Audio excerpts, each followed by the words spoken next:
Hello everyone, welcome to my channel eGrammar and R Tutorials. Now in this video we are going to see figure of speech. यहाँ पे हम figure of speech के 25 types with examples देखने वाले हैं. यहाँ पे हम कवर करने जा रहे हैं कि उनके examples भी हो, उनकी definition भी हो, उनके बारे में थोड़ा सा explanation होगा और उसका usage कहाँ पे होता है वो भी हम इस वीडियो में कवर करने वाले हैं. तो आप ये चीज़ एक जान लो कि इस वीडियो में जो फर्स्ट नंबर है वो दिखाएंगे डेफिनेशन को, या फिर यहाँ पे आप ऐसा बोल सकते हो यहाँ पे एग्जैक्ट डेफिनेशन नहीं. ये वीडियो उन लोगों के लिए जिनको फिगर ऑफ स्पीच बिल्कुल भी नहीं मालूम है, तो उनके लिए एक इंट्रोडक्टरी वीडियो है. फर्स्ट नंबर बोलेगा कि एग्जैक्टली इसकी एग्जाम्पल डेफिनेशन कैसे हो सकती है. फिर उसके बारे में सेकेंड नंबर बोलेगा कि उसके थोड़ा सा एक्सप्लेनेशन डेफिनेशन का. थर्ड में आपको उसका एक हम एग्जाम्पल देंगे उस फिगर ऑफ स्पीच का, और फोर्थ में हम उसका यूसेज कहाँ पे होता है उसके बारे में बताने वाले हैं. Let's begin our video. पहले है सिमिली. सिमिली यानी कि उपमा अलंकार. अब उपमा अलंकार इसकी हम डेफिनेशन देखें. कंपैरिजन यूजिंग लाइक और एज. सिमिली में हम लाइक और एज इन दो वर्ड्स का यूज करके हम कंपैरिजन करते हैं. उसके बारे में हम अगर कुछ और एक्सप्लेन करेंगे तो हम बोल सकते हैं highlights similarities between two things. दो चीज़ों में कैसे सिमिलैरिटीज यहाँ पे होती है वो हम लाइक और एज से दिखाते हैं. जैसे कि example, she is as brave as a lion. यहाँ पे ब्रेवरी को एक लड़की हो या कोई औरत हो तो उसका और लायन का कंपैरिजन किया तो यहाँ पे एज ये वर्ड यूज हुआ है. तो इस तरीके से हम उस सेंटेंस में वो सिमिली है कि नहीं वो आइडेंटिफाई कर सकते हैं. इसका यूज ज़्यादातर कहाँ पे होता है तो पोएट्री में, लिटरेचर में और कॉन्वर्सेशंस में उनका यूज होता है. नेक्स्ट है मेटाफर. मेटाफर यानी कि रूपक अलंकार. डायरेक्ट कंपैरिजन विदाउट लाइक और एज. दो चीज़ों में, तीन चीज़ों में जो कुछ भी हो तो यहाँ पे डायरेक्ट कंपैरिजन होता है, बट वहाँ पे लाइक और एज का यूज नहीं होता है. जैसे सिमिली में लाइक और एज का यूज होता है तो यहाँ पे वो होता नहीं है. Describe one thing as another. एक चीज को दूसरी चीज से डायरेक्ट कंपेयर कर डिस्क्राइब कर दिया. जैसे कि the world is a stage. उसको एज स्टेज नहीं बोला, द वर्ल्ड इज स्टेज, तो यहाँ पे डायरेक्ट कंपैरिजन कर दिया तो उसे हम कहते हैं मेटाफर. इसका यूज कहाँ पे होता है ज्यादातर तो लिटरेचर में या स्पीचेस में या फिर राइटिंग्स जो भी हो उसमें, वहाँ पे ये मेटाफर का बहुत यूज होता है. नेक्स्ट आता है पर्सोनिफिकेशन यानी कि मानवीकरण. Human qualities to non human things. जो नॉन ह्यूमन थिंग्स है उसमें हम ह्यूमन क्वालिटीज को जब दिखाते हैं तो वहाँ पे हम पर्सोनिफिकेशन बताते हैं उसे. जैसे कि mix objects relatable. Objects relatable किया जाता है या फिर ऐसा दिखाया जाता है कि उनमें ह्यूमन क्वालिटीज है. जैसे मून में दिखाया जाता है या फिर सन में दिखाया जाता है, या कुछ कई बार होता है कि ट्रीज में दिखाई जाती है ह्यूमन क्वालिटीज है करके. इसका एक एग्जाम्पल देखते हैं हम. The wind whispered through the trees. Understood. कहाँ पे यूज होता है इसका तो पोएट्री में, स्टोरी टेलिंग में या किसी राइटिंग्स में इनका बहुत ज़्यादा यूज होता है. नेक्स्ट देखते हैं हाइपरबोल. हाइपरबोल यानी कि अतिशयोक्ति करना, बहुत बढ़ा चढ़ा के बोलना, इसे बोलते हैं हम हाइपरबोल. Exaggeration for emphasise. जैसे कि एड ड्रामा और ह्यूमर. किसी चीज़ को बहुत छोटा सा हादसा हो और उसको बढ़ा चढ़ा के आप जब बोलते हो तो उसे बोला जाता है हाइपरबोल. उसका एक एग्जाम्पल देखिए. I have told you a million times. आपने एक चीज़ मुझे सब 1-2 बार या 10 बार भी बोली होंगी और मैं वो भूल जा रहा होगा शायद. तो फिर आप बोलते हो कि यार मैंने आपको लाखों बार ये चीज़ बोली फिर भी आप नहीं सुन रहे मेरी बात, तो इसे बोलते हैं हाइपरबोल. नेक्स्ट, इसका यूज होता है ज़्यादातर ह्यूमर में और रेथोरिक में या फिर एड्स में बहुत ज़्यादा यूज होता है. नेक्स्ट है अलिटरेशन. अलिटरेशन यानी कि अनुप्रास. The use of the same letter or sound at the beginning of words that are close together. तो उसे हम कहते हैं अनुप्रास. देखिए, the use of same letter word और साउंड एट द बिगिनिंग. किसी भी वर्ड के बिगिनिंग में वो एक लेटर आता है या फिर वो साउंड आता है तो उससे एक राइम क्रिएट होता है तो उसे हम कहते हैं अलिट्रेशन, जैसे कि क्रिएट्स रिदम एंड मूड, उससे हमें क्या मिलता है, एक रिदम मिलता है या फिर मूड क्रिएट होता है। जैसे कि अब ये देखिए, ये सेंटेंस पढ़ता हूँ, she sells sea shells by the sea shore. Alliteration का ज़्यादातर यूज होता है पोएट्री में, स्लोगन्स में या टंग ट्विस्टर में। अब जो सेंटेंस हमने पढ़ा तो वो टंग ट्विस्टर का ही था।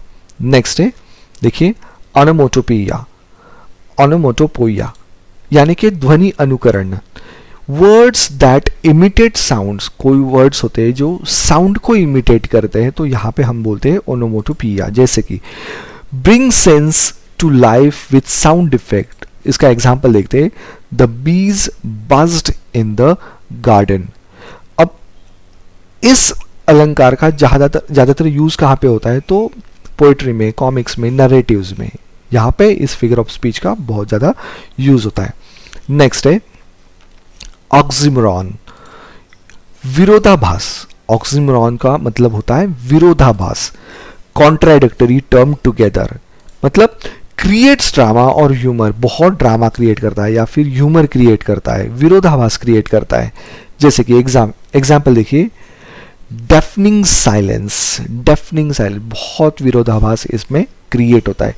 ज़्यादातर यूज होता है इसका लिटरेचर में, स्पीचेस में, क्रिएटिव राइटिंग्स में इसका बहुत यूज होता है।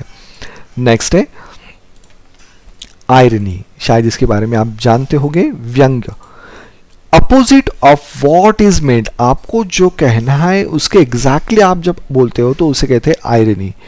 कैन बी ह्यूमरस और क्रिटिकल, ये ह्यूमरस भी हो सकता है या फिर क्रिटिकल भी हो सकता है, दोनों इसके मीनिंग हम निकाल सकते हैं।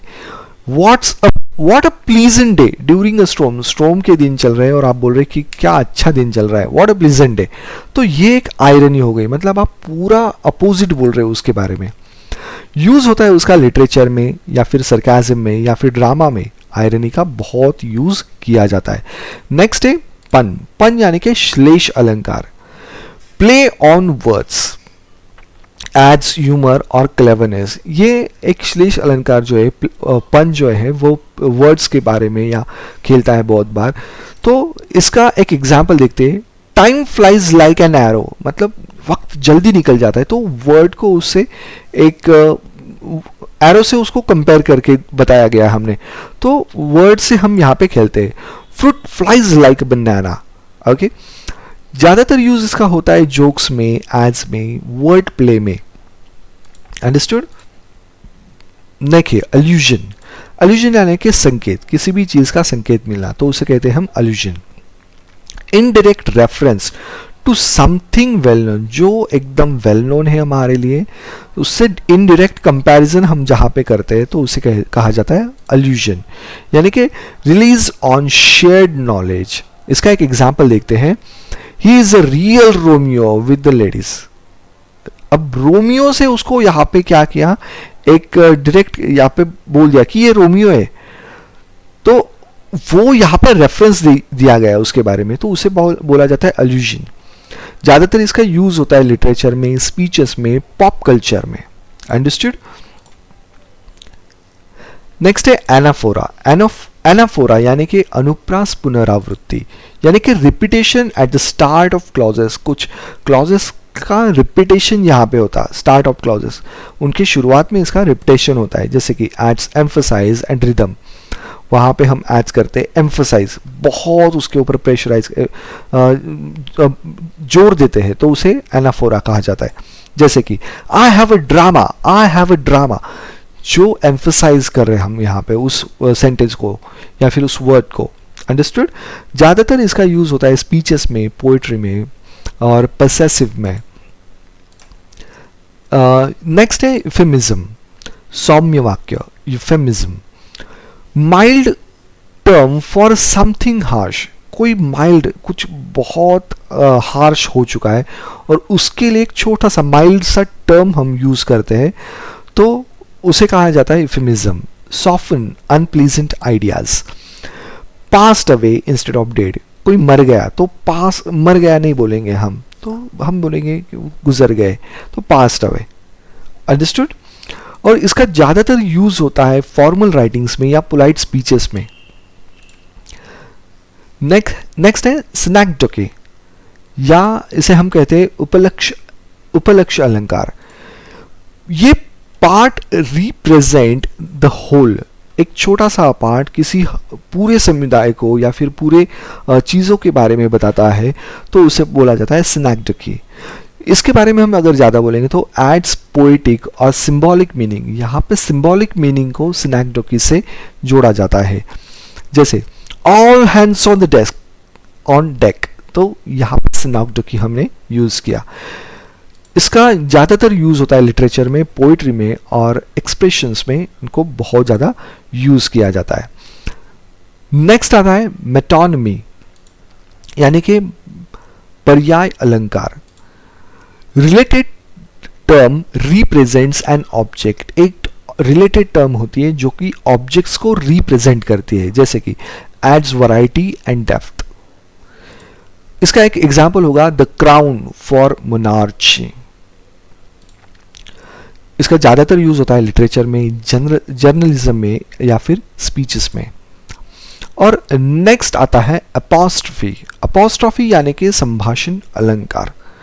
इसका एक डेफिनेशन हम ऐसा बोल सकते हैं कि एड्रेसिंग एन ऑब्जेक्ट और पर्सन और ऑब्जेक्ट, किसी एड्रेस के पर्सन को या फिर किसी ऑब्जेक्ट को हम एड्रेस कर रहे हैं और उसके बारे में हम बात करते हैं, जैसे कि उसमें हम इमोशंस करते हैं या फिर ड्रामा होता है।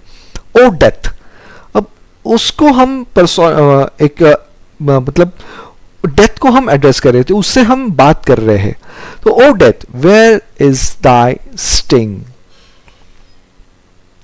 मतलब दाई, ये पुराना यू की जगह पे ये दाई यूज किया जाता था, तो O death where is thy sting, तो उसके बारे में ये जो लाइन आपको दिख रही है वो एक पोएम की लाइन है, तो डेथ को यहाँ पे रिप्रेजेंट किएगा, एड्रेस किया गया है। अंडरस्टूड। इसका ज़्यादातर यूज होता है पोइट्री में, ड्रामा में या फिर एलिजिज में अपॉस्ट्रोफी का। और नेक्स्ट आता है लिथोथिस, यानी कि न्यूनोक्ति अलंकार, मतलब अंडरस्टेटमेंट यूजिंग डबल नेगेटिव्स। एक अंडरस्टेटमेंट रहता है यूजिंग डबल नेगेटिव्स, यहाँ पे डबल नेगेटिव यहाँ पे ज़्यादातर यूज होता है, जैसे कि highlights by negative the opposite, negative को अपोजिट, नेगेटिव के अपोजिट को यूज किया जाता है और स्टेटमेंट दिया जाता है यहाँ पे, जैसे कि it's not bad at all. अब बहुत से अलंकार ऐसे होंगे कि आपको एग्जैक्टली समझ में नहीं आएंगे, बट ये वीडियो को आप रिपीटेडली देखो, इनके बारे में जो ज़्यादातर एग्जाम्पल्स मैं आपके सामने लेके आऊँगा नेक्स्ट वीडियो में हर एक अलंकार को लेके, तो फिर आपको उसके बारे में बहुत अच्छे से समझ में भी आएगा कि एग्जैक्टली ये अलंकार या फिर ये फिगर ऑफ स्पीच एग्जैक्टली कैसे काम करते हैं। अंडरस्टूड। इसका यूसेज ज़्यादातर होता है लिटरेचर में, आयरनी में, फॉर्मल राइटिंग्स में। अंडरस्टूड। नेक्स्ट है खियाज्मस। अब खियाज्मस ये जो अलंकार है इसका होता है विपर्यास अलंकार, जैसे कि reversal of structure in phrases, जैसे एड्स सिमेट्री एंड एम्फसाइज, वहाँ पे भी हम एम्फसाइज करते हैं या फिर वहाँ पे हम सिमेट्री ऐड करते हैं। इसका एक एग्जांपल देखिए, नेवर लेट अ फुल किस यू और अ किस फुल यू। ओके, ये एक सिमेट्री हो गई यहाँ पे, बट रिवर्सल यहाँ पे विपर्यास हो गया यहाँ पे। तो इसका ज़्यादातर यूज होता है स्पीचेस में, पोइट्री में और रेथोरिक लैंग्वेजेस में, रेथोरिक राइटिंग्स में इनका बहुत ज़्यादा यूज होता है। नेक्स्ट होता है एंटीथेसिस, यानी कि विरोध, contrasting ideas in balance structure. यहाँ पे कॉन्ट्रास्ट आइडिया जो होता है बैलेंस स्ट्रक्चर में हमें वहाँ पे दिखाई जाता है, तो उनको बोला जाता है एंटीथेसिस। इसके बारे में हम अगर बोलेंगे तो हाईलाइट डिफरेंसेस यहाँ पे ज़्यादातर होते हैं। इसका एक एग्जाम्पल है, it was the best of time, it was the worst of times. It was the best of times, it was the worst of times. तो इनका ज़्यादातर यूज वहाँ पे होता है स्पीचेस में, लिटरेचर में, फिलॉसफी में एंटीथेसिस का बहुत यूज होता है। नेक्स्ट आता है पैराडॉक्स, यानी कि विरोधाभास। सिमिंगली कॉन्ट्राडिक्टरी रिवेल ट्रूथ, जो कि ट्रूथ रिवेल करता है, एंड सिमिंगली कॉन्ट्राडिक्टरी भी होता है।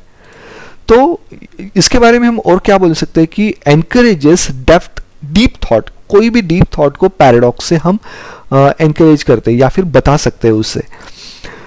इसके एक एग्जांपल लेते हैं, लेस इज मोर, ये एक उसका एग्जांपल है। इसको हम ज़्यादातर यूज़ करते हैं फिलॉसफी में या फिर लिटरेचर में या फिर डिस्कशन में। विरोधाभास हम बहुत, पैराडॉक्स बहुत यूज़ करते हैं हम। ज़िग्मा, ज़िग्मा मतलब यमक, a word applied to two meanings, एक वर्ड टू मीनिंग्स अप्लाइड करता है, जैसे कि एड विट एंड क्लेवरनेस। जैसे कि उसका एक एग्जाम्पल है, she broke his car and his heart. अब यहाँ पे वो एक वर्ड है जो टू मीनिंग्स बता रहा है कि शी ब्रोक हिज कार, तो कार तो ब्रोक हुई बट उसका हार्ट भी, मतलब उसकी जान थी वो कार। एग्जैक्टली इस तरीके से दो चीज़ों को ज़िग्मा से हम कंपेयर कर सकते हैं। तो यहाँ पे वो फिगर ऑफ स्पीच हम जनरली यूज़ करते हैं। तो इनका यूसेज ज़्यादातर कहाँ पे होता है, तो पोइट्री में, ह्यूमर में, लिटरेरी वर्क्स में भी ज़िग्मा हम बहुत यूज़ करते हैं। नेक्स्ट है क्लाइमैक्स। क्लाइमैक्स यानी कि चढ़ाव। आप सिनेमाज में, मूवीज़ में इसको बहुत मतलब आपने देखा भी होगा। Increasing order of importance, climax बहुत ज़रूरी पार्ट होता है सिनेमा का। इंक्रीजिंग ऑर्डर ऑफ इम्पोर्टेंस यानी कि बिल्ड्स टेंशन एंड इम्पैक्ट। जब भी सिनेमा का या मूवी का कोई क्लाइमैक्स सीन आता है तो हमारा टेंशन, हमारा बीपी बढ़ जाता है, एक हम बोल सकते हैं। तो इसका एक एग्जांपल देता हूँ मैं, ही केम, ही सॉ, ही कॉन्कर्ड, ये एक एग्जांपल हम बोल सकते हैं। इसका ज़्यादातर यूज़ होता है स्पीचेस में, परसुएसिव राइटिंग में इसका बहुत ज़्यादा क्लाइमैक्स का यूज़ होता है। नेक्स्ट पार्ट आता है एंटी क्लाइमैक्स, या फिर उसे कहा जाता है बैथोस, गिरावट। सडन ड्रॉप इन इम्पोर्टेंस, जो सडन ड्रॉप होता है इम्पोर्टेंस में, किसी चीज़ का बहुत इंपॉर्टेंस होता है उसमें ड्रॉप आ जाता है, तो उसे कहा जाता है एंटी क्लाइमैक्स। क्रिएट्स ह्यूमर और आयरनी, और उस वक्त बहुत बार ऐसा होता है कि उस चीज़ का इंपॉर्टेंस कम हो जाता है तो फिर ह्यूमर क्रिएट हो सकता है या फिर आयरनी क्रिएट हो सकती है। He lost his family, his job and his pain. हमने बोला कि उसने अपनी फैमिली गंवा दी, उसका जॉब गंवा दिया उसने, ये बहुत सीरियस हो गया। और बाद में हमने ये भी बोला कि यार उसका पेन भी गुम हो गया, तो यहाँ पे ह्यूमर क्रिएट हो गया। और जो क्लाइमैक्स था वो एंटी क्लाइमैक्स, मतलब धड़ाम से फॉल हो गया वो। तो यहाँ पे जो गिरावट होती है उसे कहा जाता है एंटी क्लाइमैक्स। इसका बहुत ज़्यादा यूज होता है सटायर, ह्यूमर और नरेटिव्स में। और नेक्स्ट आता है एलेगोरी। एलेगोरी का मतलब होता है रूपक कथा, story with hidden meaning. Allegory जो स्टोरी होती है उनमें बहुत सारे हिडन मीनिंग्स होते हैं। जैसे एक आप बोल सकते हो कि स्टोरी तो बता दी मैंने, बट उसके बहुत सारे ऐसे मीनिंग होते हैं कि जो हम मतलब छुपे हुए रहते, समझ में तो आते हैं बट छुपे हुए रहते। जैसे कि सिंबलाइजेस ब्रॉडर कंसेप्ट, जिसमें अब बहुत सारे ब्रॉडर कंसेप्ट भी बाहर आ सकते हैं।